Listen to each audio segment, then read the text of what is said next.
नाज़रीन ग्रामी अस्सलाम वालेकुम। रियलिटी वाइज टीवी की आज की नई वीडियो में हम आपको खुश आमदीद कहते हैं। नाज़रीन ग्रामी, एक नेक शख्स के घर की दीवार अचानक गिर गई। इसे बड़ी परेशानी लाहक हुई और वो इसे दोबारा बनवाने के लिए किसी मजदूर की तलाश में घर से निकला और चौराहे पर जा पहुंचा।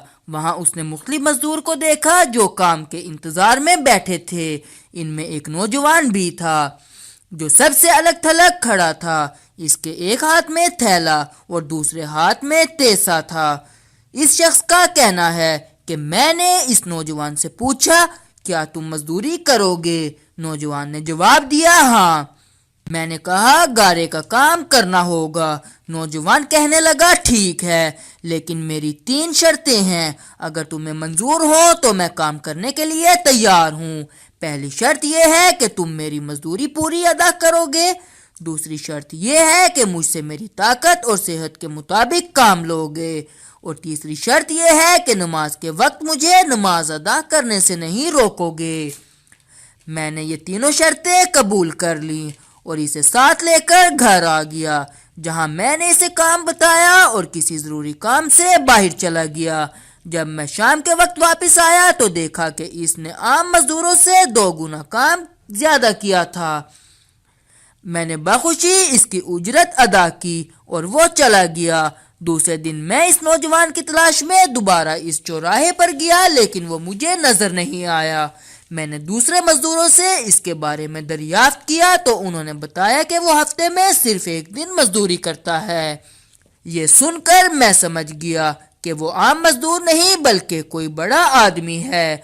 मैंने इसका नाम पता मालूम किया और इस जगह पहुंचा तो देखा कि वो नौजवान जमीन पर लेटा हुआ था और इसे सख्त बुखार था। मैंने इससे कहा, मेरे भाई, तू यहाँ अजनबी है, तन्हा है और फिर बीमार भी है। अगर पसंद करो तो मेरे साथ मेरे घर चलो और मुझे अपनी खिदमत का मौका दो। तो मोहतरम नाज़रीन ग्रामी, इसने इनकार कर दिया, लेकिन मेरे मुसलसल इसरार पर मान गया। लेकिन एक शर्त रखी कि वो मुझसे खाने की कोई शय नहीं लेगा। मैंने इसकी ये शर्त मंजूर कर ली और इसे अपने घर ले आया। वो 3 दिन मेरे घर क़याम पजीर रहा, लेकिन इसने ना तो किसी चीज़ का मुतालबा किया और ना ही कोई चीज़ लेकर खाई। चौथे रोज़ इसके बुखार में शिद्दत आ गई तो इसने मुझे अपने पास बुलाया और कहने लगा, मेरे भाई, लगता है कि अब मेरा आखिरी वक्त करीब आ गया है, लिहाजा जब मैं मर जाऊं तो मेरी इस वसीयत पर अमल करना कि जब मेरी रूह जिस्म से निकल जाए तो मेरे गले में रस्सी डालना और घसीटते हुए बाहर ले जाना और अपने घर के इर्द गिर्द चक्कर लगवाना और ये सदा देना कि लोगों, देख लो, अपने रब ताला की नाफरमानी करने वालों का ये हशर होता है। शायद इस तरह मेरा रब अज़्ज़ा वजल मुझे मुआफ़ फरमा दे। जब तुम मुझे गुस्ल दे चुको तो मुझे इन्हीं कपड़ों में दफन कर देना। फिर बगदाद में खलीफा हारून रशीद के पास जाना और ये कुरान मजीद और अंगूठी उन्हें देना और मेरा ये पैगाम भी देना कि अल्लाह अज़्ज़ा वजल से डरो। कहीं ऐसा ना हो कि गफलत और नशे की हालत में मौत आ जाए और बाद में पछताना पड़े, लेकिन फिर इससे कुछ हासिल ना होगा। वो नौजवान मुझे ये वसीयत करने के बाद इंतकाल कर गया। मैं इसकी मौत के बाद काफ़ी देर तक आंसू बहाता रहा और गमज़दा रहा। फिर ना चाहते हुए भी मैंने इसकी वसीयत पूरी करने के लिए एक रस्सी ली और इसकी गर्दन में डालने का कसद किया तो कमरे के एक कोने से निदा आई कि इसकी गले में रस्सी मत डालना।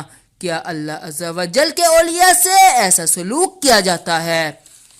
ये आवाज सुनकर मेरे बदन पर कपकपी तारी हो गई। ये सुनने के बाद मैंने इसके पाँव का बोसा दिया और इसके कफनो दफन का इंतजाम करने चला गया। इसकी तदफीन से फारिग होने के बाद मैं इसका कुरान पाक और अंगूठी लेकर खलीफा के महल की जानिब रवाना हो गया। वहां जाकर मैंने इस नौजवान का वाकया एक कागज पर लिखा और महल के दारोगा से इस सिलसिले में बात करना चाहिए तो इसने मुझे झिड़क दिया और अंदर जाने की इजाजत देने की बजाय अपने पास बिठा लिया। आखिरकार खलीफा ने मुझे अपने दरबार में तलब किया और कहने लगा, क्या मैं इतना जालिम हूं कि मुझसे बराह रास्त बात करने की बजाय रुक्के का सहारा लिया? میں نے عرض کی اللہ تعالیٰ آپ کا اقبال بلند کرے، میں کسی ظلم کی فریاد لے کر نہیں آیا بلکہ ایک پیغام لے کر حاضر ہوا ہوں۔ خلیفہ نے اس پیغام کے بارے میں دریافت کیا تو میں نے وہ قرآن مجید اور انگوٹھی نکال کر اس کے سامنے رکھ دی۔ خلیفہ نے ان چیزوں کو دیکھتے ہی کہا، یہ چیزیں تجھے کس نے دی ہیں؟ میں نے عرض کی، ایک گارا بنانے والے مزدور نے۔ خلیفہ نے ان الفاظ کو 3 بار دہرایا، گارا بنانے والا، گارا بنانے والا، گارا بنانے والا، اور رو پڑا۔ کافی دیر رونے کے بعد مجھ سے پوچھا، وہ گارا بنانے والا اب کہاں ہے؟ میں نے جواب دیا، وہ مزدور فوت ہو چکا ہے۔ یہ سن کر خلیفہ بے ہوش ہو کر گر گیا اور عصر تک بے ہوش رہا۔ میں اس دوران حیران و پریشان رہا اور موجود رہا۔ پھر جب خلیفہ کو کچھ افاقہ ہوا تو مجھ سے دریافت کیا، اس کی وفات کے وقت تم اس کے پاس تھے؟ میں نے اس بات میں سر ہلا دیا تو کہنے لگے، اس نے تجھے کوئی وصیت بھی کی تھی؟ میں نے اس نوجوان کی وصیت بتائی اور وہ پیغام بھی دے دیا جو اس نوجوان نے خلیفہ کے لیے چھوڑا تھا۔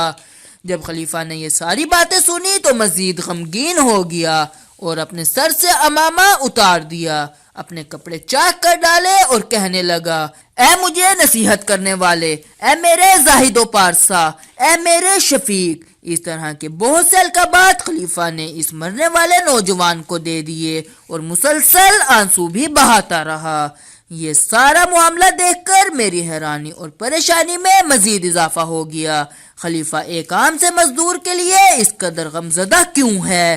جب رات ہوئی تو خلیفہ نے مجھے اس کی قبر پر لے جانے کی خواہش ظاہر کی تو میں اس کے ساتھ ہو لیا۔ خلیفہ چادر میں منہ چھپائے میرے پیچھے پیچھے چلنے لگا۔ جب ہم قبرستان میں پہنچے تو میں نے ایک قبر کی طرف اشارہ کر کے کہا، عالی جا، یہ اس نوجوان کی قبر ہے۔ خلیفہ اس کی قبر سے لپٹ کر رونے لگا۔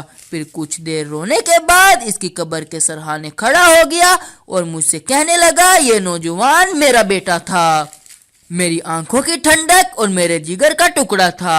ایک دن یہ رقص و سرور کی محفل میں گم تھا کہ مکتب میں کسی بچے نے یہ آیت کریمہ تلاوت کی، اے ایمان والو، کیا ایمان والوں کو ابھی بھی وہ وقت نہ آیا کہ ان کے دل جھک جائیں اللہ کی یاد کے لیے؟ جب اس نے یہ آیت سنی تو اللہ کے خوف سے تھر تھر کانپنے لگا اور اس کی آنکھوں سے آنسو کی جھڑی لگ گئی اور یہ پکار پکار کر کہنے لگا، کیوں نہیں، کیوں نہیں، اور یہ کہتے ہوئے محل کے دروازے سے باہر نکل گیا۔ اس دن سے ہمیں اس کے بارے میں کوئی خبر نہ ملی، جہاں تک کہ آج تم نے اس کی وفات کی خبر دی ہے۔ محترم ناظرین گرامی، ریئلٹی وائز ٹی وی کی آج کی اس ویڈیو میں صرف اتنا ہی۔ امید کرتے ہیں آج کی ویڈیو آپ کو ضرور پسند آئی ہوگی۔ اپنی قیمتی رائے کا اظہار ہمارے ساتھ کومنٹ باکس میں ضرور کیجیے گا۔ اللہ حافظ۔